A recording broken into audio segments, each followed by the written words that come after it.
During the coronavirus pandemic, News 13 has conducted our own online surveys on how people are coping with the changes dictated by the public health order.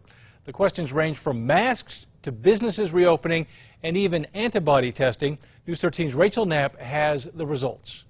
After 2 days of polling, about 7,000 New Mexicans responded to KRQE's online survey about the coronavirus, and the results are in. I think it's important because everybody has a different opinion. Only 30% are in favor of a phone app that would show if someone has tested positive for antibodies and is cleared to go to any public place. You know when you're sick and you're not sick, so you should not be in an environment when you feel sick. Now that some businesses in the state are partially reopened, almost 60% say they would go into a business that does not require people to wear a mask. I mean, everybody has their independence and difference of what they think is safe and not safe. Well, there's businesses with large amounts of people. I think the social distancing isn't enough.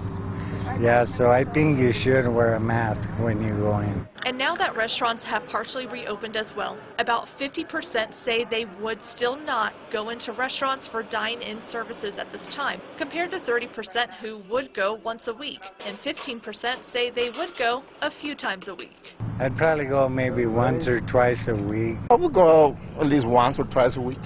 May I ask why? Because I miss going out to restaurants. 45% say they would not meet up with family or friends outside of their household to share a meal during this time. But 40% say they would be willing to meet up for a meal either for inside or outside service. Practice safety, of course, keep social distancing in practice. And, Albuquerque is strong. What can I say?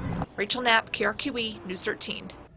Now, following our report about the governor buying jewelry during a public health order that prohibited businesses from being open, about 60% of the surveyors say they believe the governor violated her own public health order by buying that jewelry during this time. About 20% said she did not, and 15% were unclear.